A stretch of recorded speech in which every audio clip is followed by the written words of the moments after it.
আসসালামু আলাইকুম। সংবাদে আপনাদের সবাইকে স্বাগত জানাচ্ছি। আমি ফিরোজ তোহা। শুরুতেই সংবাদ শিরোনাম। বাংলাদেশের সর্বশেষ গুরুত্বপূর্ণ আপডেট সংবাদে আপনাকে স্বাগত। শুরুতেই সংবাদ শিরোনাম, পরে বিস্তারিত। শুরুতেই জানাবো, মাগুরায় ধর্ষণের শিকার শিশুটি মারা গেছে। মাগুরায় বোনের বাড়িতে বেড়াতে এসে ধর্ষণের শিকার ৮ বছর বয়সী সেই শিশু আসিয়া মারা গেছেন বৃহস্পতিবার ১৩ মার্চ দুপুরে ঢাকার সম্মিলিত সামরিক হাসপাতালে শেষ নিঃশ্বাস ত্যাগ করে শিশুটি। বিষয়টি নিশ্চিত করেছে, বিজ্ঞপ্তি প্রকাশ করেছে সেনাবাহিনী। এরপর জানাবো, গ্রেপ্তারের একদিন পরেই জামিনে মুক্ত শীর্ষ সন্ত্রাসী এজাজ। শীর্ষ সন্ত্রাসী এজাজ ওরফে হেজাজকে রাজধানীর রায়েরবাজার এলাকা থেকে গত ১১ তারিখ গ্রেপ্তার করে সেনাবাহিনী। পরে তাকে রাজধানীর মোহাম্মদপুর থানা পুলিশের কাছে আইনি প্রক্রিয়ার জন্য হস্তান্তর করা হয়। তবে একদিন পরই তিনি জামিনে মুক্তি পেয়েছেন। এদিকে সশস্ত্র বাহিনী নির্বাহী ম্যাজিস্ট্রেসি ক্ষমতার মেয়াদ আরও বাড়ল। বাংলাদেশ সশস্ত্র বাহিনীতে কর্মরত সেনাবাহিনীর ক্যাপ্টেন এবং এর উপরের পদমর্যাদার কর্মকর্তাদের নির্বাহী ম্যাজিস্ট্রেসি ক্ষমতার মেয়াদ আরও এক দফায় বাড়ানো হয়েছে। বৃহস্পতিবার ১৩ মার্চ আরও ৬০ দিন ম্যাজিস্ট্রেসির ক্ষমতা বাড়িয়ে প্রজ্ঞাপন জারি করা হয়েছে। এবারে জানাবো, কিশোর গ্যাংয়ের দুই গ্রুপের দ্বন্দ্বে যুবককে কুপিয়ে হত্যা। রাজধানীর মধ্যবাড্ডায় কিশোর গ্যাংয়ের দুই গ্রুপের দ্বন্দ্বের জেরে সৈয়দ মোহাম্মদ তানভীর ২২ নামে এক যুবককে কুপিয়ে হত্যার ঘটনা ঘটেছে। বৃহস্পতিবার ১৩ মার্চ ৯টার দিকে ঢাকা মেডিকেল কলেজ ঢামেক হাসপাতালের জরুরি বিভাগে চিকিৎসাধীন অবস্থায় তার মৃত্যু হয়। এদিকে শাহবাগসহ গুরুত্বপূর্ণ কিছু এলাকায় সভা সমাবেশ গণজমায়েত নিষিদ্ধ করল ডিএমপি।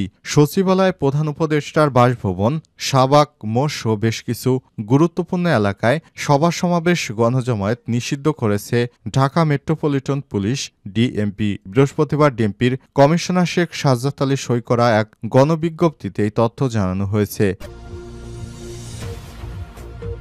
এবং সর্বশেষ জানাবো, দ্বিতীয় শ্রেণীর পদমর্যাদা পাবেন প্রাথমিকের ৩০,০০০ প্রধান শিক্ষক, বলছে আপিল বিভাগ। সরকারি প্রাথমিক বিদ্যালয়ের ৩০,০০০ প্রধান শিক্ষক দ্বিতীয় শ্রেণীর গেজেট কর্মকর্তার মর্যাদা পাবেন। সেই সঙ্গে এখন থেকে ১০ম গ্রেডে সব প্রাথমিকের প্রধান শিক্ষকদের বেতন হবে বলে রায় দিয়েছে আপিল বিভাগ। বৃহস্পতিবার ১৩ মার্চ সকালে প্রধান বিচারপতি সৈয়দ রেফাত আহমেদের নেতৃত্বাধীন ৪ বিচারপতির আপিল বেঞ্চ এ রায় দেয়। প্রিয় দর্শক, এতক্ষণ শুনছিলেন সংবাদ শিরোনাম, এবারে বিস্তারিত। তবে তার আগে বন্ধুরা, অনুরোধ থাকবে সংবাদটিতে একটি লাইক দিন। এই চ্যানেলে আপনি নতুন হয়ে থাকলে আমাদের সংবাদটি দেখতে দেখতে চ্যানেলটি সাবস্ক্রাইব করে রাখুন। কমেন্ট করে বন্ধুরা আপনার মূল্যবান মতামত জানিয়ে দিন আপনি বিশ্বের কোন দেশ থেকে বা বাংলাদেশের কোন স্থান থেকে আমাদের সংবাদটি দেখছেন এবং শুনছেন। এবারে বিস্তারিত। মাগুরায় ধর্ষণের শিকার শিশুটি মারা গেছে। মাগুরায় বোনের বাড়িতে বেড়াতে গিয়ে ধর্ষণের শিকার ৮ বছর বয়সী সেই শিশুটি মারা গেছে। আজ বৃহস্পতিবার ১৩ মার্চ দুপুর ২টার দিকে সম্মিলিত সামরিক হাসপাতালে শেষ নিঃশ্বাস ত্যাগ করে শিশুটি। বাংলাদেশ সেনাবাহিনীর এক সংবাদ বিজ্ঞপ্তির মাধ্যমে বিষয়টি নিশ্চিত করা হয়েছে। সেই সঙ্গে বাংলাদেশ সেনাবাহিনীর পক্ষ থেকে শোক জানানো হয়েছে। বিজ্ঞপ্তিতে বলা হয়েছে, অত্যন্ত দুঃখ ভারাক্রান্ত হৃদয় জানানো যাচ্ছে যে মাগুরায় নির্যাতিত শিশুটি আজ ১৩ মার্চ ২০২৫ তারিখে দুপুর ১টায় সম্মিলিত সামরিক হাসপাতাল ঢাকায় শেষ নিঃশ্বাস ত্যাগ করেছেন।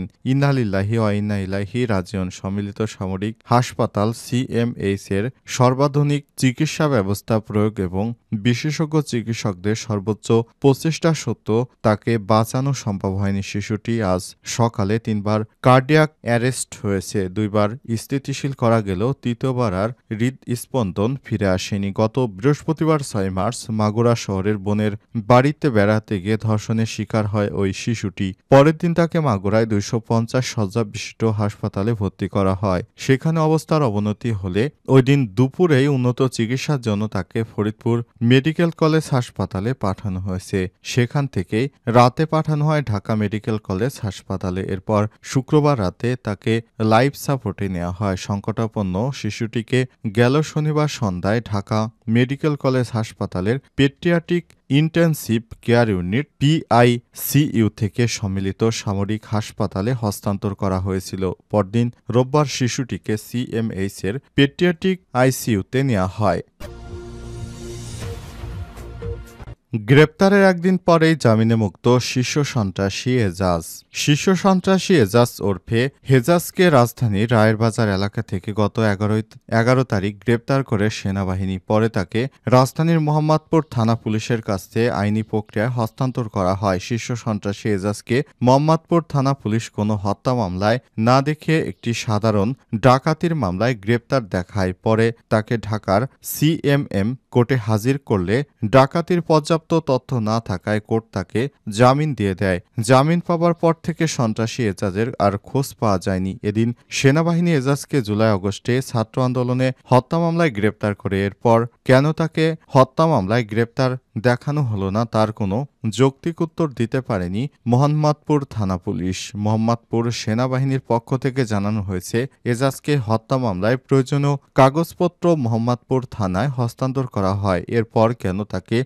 জুলাই-আগস্টে ছাত্র হত্যা মামলায় না দেখে ডাকাতির প্রস্তুতি মামলায় দেখালো, এটি তাদের জানা নেই। এ ব্যাপারে পুলিশ সদর দপ্তরে ঊর্ধ্বতন কর্মকর্তার সাথে কথা বলে বিস্তারিত জানা যেতে পারে বলে জানান মোহাম্মদপুর সেনাবাহিনীর একজন সেনাবাহিনীর কর্মকর্তা।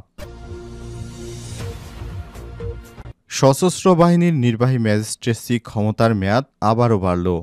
বাংলাদেশ সশস্ত্র বাহিনী কর্মরত সেনাবাহিনীর ক্যাপ্টেন এবং এর উপরের পদমর্যাদার কর্মকর্তাদের নির্বাহী ম্যাজিস্ট্রেসি ক্ষমতার মেয়াদ আরও এক দফায় বাড়ানো হয়েছে। বৃহস্পতিবার ১৩ মার্চ আবার ৬০ দিন মেয়াদ বাড়িয়ে জনপ্রশাসন মন্ত্রণালয় থেকে প্রজ্ঞাপন জারি করা হয়েছে। এর আগে সর্বশেষ ১২ জানুয়ারি বাংলাদেশ সশস্ত্র বাহিনীতে কর্মরত সেনাবাহিনীর ক্যাপ্টেন ও এর উপরের পদমর্যাদার কর্মকর্তাদের নির্বাহী ম্যাজিস্ট্রেসি ক্ষমতার মেয়াদ ২ মাস বাড়ানো হয়েছিল। নির্বাহী ম্যাজিস্ট্রেসি ক্ষমতার মেয়াদ বাড়ানোর বিষয়ে জনপ্রশাসন মন্ত্রণালয়ের প্রজ্ঞাপনে বলা হয়েছে, বাংলাদেশ সশস্ত্র বাহিনীতে কর্মরত সেনাবাহিনীর ক্যাপ্টেন ও তদূর্ধ্ব সম পদমর্যাদার কমিশন কর্মকর্তা, কোস্টগার্ড ও বিজিবিতে প্রেষণে নিয়োজিত সম পদমর্যাদার কর্মকর্তা সহ the code of criminally procedure ১৮৯৮ এর ১২/১ ১৭ ধারা অনুযায়ী স্পেশাল এক্সিকিউটিভ ম্যাজিস্ট্রেসির ক্ষমতা অর্পণ করা হলো। প্রজ্ঞাপন অনুযায়ী সেনাবাহিনী নির্বাহী ম্যাজিস্ট্রেটের ক্ষমতাপ্রাপ্ত কর্মকর্তা ফৌজদারি কার্যবিধি ১৮৯৮ এর ৬৪ ধারা ৬৫,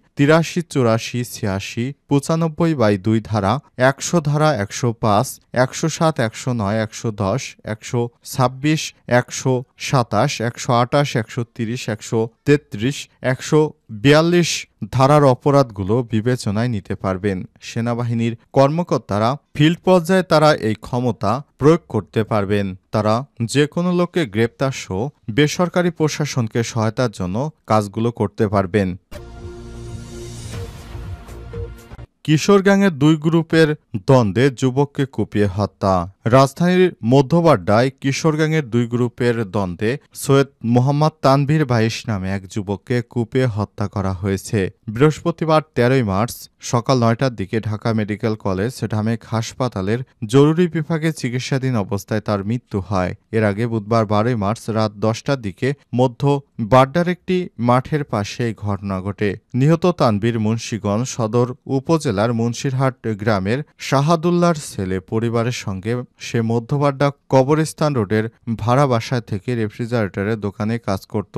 তানভীরের বাবা আসাদুল্লাহ জানান, বুধবার ১২ মার্চ ইফতারের পর তানভীর বাসা থেকে বের হয়েছিল। এর প্রায় ১ ঘণ্টা পর মোবাইল ফোনে তিনি খবর পান কবরস্থান রোডের শেষ মাথায় আইসিএল মাঠে রক্তাক্ত অবস্থায় তানভীর পড়ে আছে। পরে দ্রুত সেখানে গিয়ে ছেলেকে রক্তাক্ত অবস্থায় পড়ে থাকতে দেখেন। ওই সময় ঘাতকরা তাকে দেখে দৌড়ে পালিয়ে যায়। পরে রক্তাক্ত অবস্থায় তানভীরকে প্রথমে স্থানীয় একটি হাসপাতালে নেওয়া হয়। এরপর সেখান থেকে উন্নত চিকিৎসার জন্য রাতেই ঢাকা মেডিকেল কলেজে জরুরি বিভাগে নিয়ে ভর্তি করা হয়। সর্বশেষ চিকিৎসাধীন অবস্থায় বৃহস্পতিবার সকালে মারা যান তানভীর। তার মাথা, পিঠ সহ শরীরের বিভিন্ন স্থানে ৭ থেকে ৮টি আঘাত করা হয়েছে। এমনকি ১৭ থেকে ১৮ ব্যাগ রক্ত দেওয়ার পরও তাকে বাঁচানো যায়নি। শাহাদুল্লাহ অভিযোগ করে বলেছেন, একই এলাকার সিয়াম ওরফে বার্গার সিয়াম, মিঠু, স্বাধীন, শাওন সহ ১০ থেকে ১২ জন মিলে তানভীরকে উপযুজ্য পুরি কুপিয়ে আহত করে। তারা মূলত নিজেদের এলাকায় সিনিয়র দাবি করত। সেই দাবি নিয়ে মাঝে মধ্যেই তানভীরকে রাস্তাঘাটে পেলে মারধর করত এবং খারাপ ব্যবহার করত। সেই ঘটনার জের হিসেবে তানভীরকে কুপিয়েছে। এই ঘটনার সময় তার সঙ্গে বেতনে 10,000 টাকা একটি মোবাইল ফোন ছিল, সেগুলো ছিনিয়ে নিয়ে গেছে তারা। বিষয়টি নিশ্চিত করে বাড্ডা থানার পরিদর্শক এসআই মোহাম্মদ হাসানুর রহমান জানান, মধ্যবাড্ডায় একটি মারামারির ঘটনায় ওই যুবক ধারালো অস্ত্রের আঘাতে আহত হয়ে হাসপাতালে ভর্তি ছিল। চিকিৎসাধীন অবস্থায় বৃহস্পতিবার সকালে মারা গেছে। এই ঘটনায় বুধবার রাতেই ভুক্তভোগীর বাবা একটি মামলা দায়ের করেছেন। মামলার পরিপ্রেক্ষিতে অভিযুক্তদের মধ্যে 3 জনকে ইতিমধ্যেই গ্রেপ্তার করা হয়েছে বলে জানিয়ে তিনি বলেন, ময়নাতদন্তের জন্য তানভীরের মরদেহ ঢাকা মেডিকেল কলেজ হাসপাতাল ঢামেকের মর্গে পাঠানো হয়েছে। পাশাপাশি কি নিয়ে দ্বন্দ্বের জেরে এই হত্যাকাণ্ড সেটি জানার চেষ্টা চলছে। এছাড়াও বাকি আসামিদের গ্রেপ্তারেরও অভিযান অব্যাহত রয়েছে।